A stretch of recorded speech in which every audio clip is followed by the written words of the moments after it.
in some respects, it's amazing that you've even taken all this time as parents to invest in learning about parenting.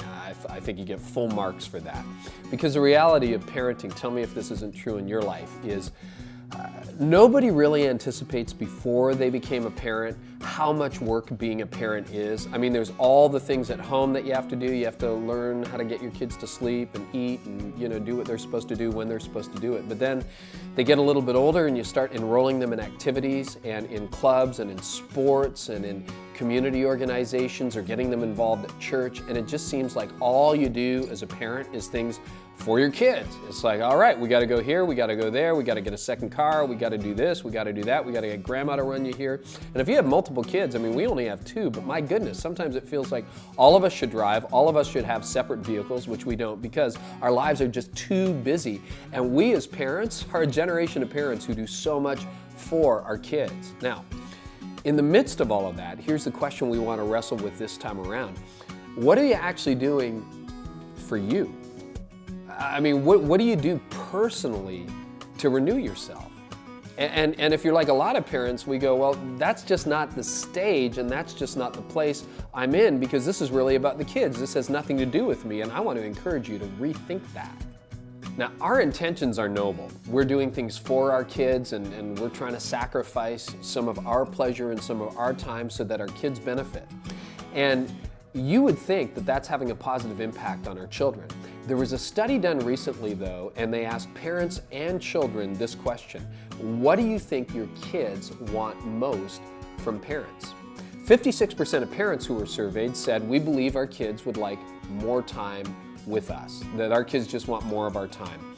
Do you know when they asked the kids the same question, the kids didn't say that? Fully 34% of children wish their moms were less stressed. 27% of children wish their fathers were less stressed. More than anything else, that was the number one answer, kids wish mom and dad were less stressed and less tired. So how do you deal with a reality like that? Like, let's be honest, all of this activity is on behalf of our children. We work longer, we work harder. Some of you are working 2 jobs. We run the kids here, we run the kids there, all for the sake of the progress of our children. And yet our children are telling us what we really need you to be is less stressed and less tired.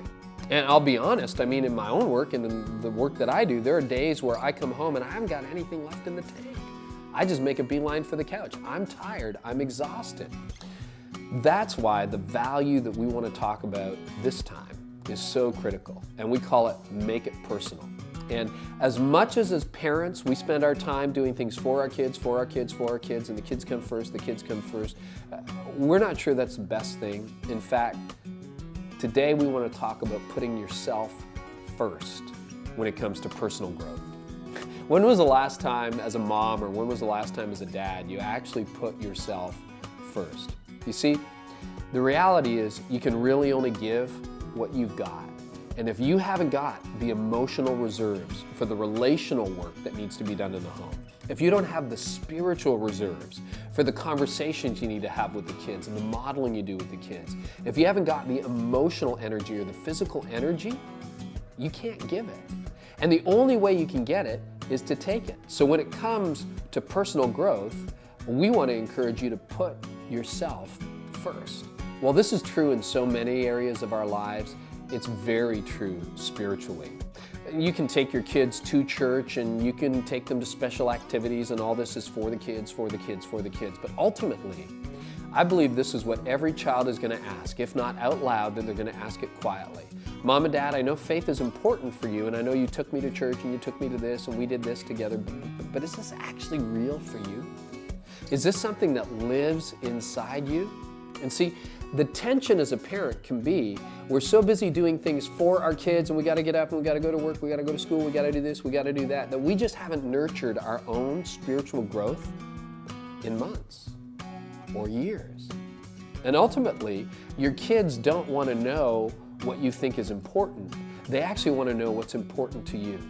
One of the greatest legacies we can give our children is a personal faith. And this is also true. When it's personal, people don't argue with it.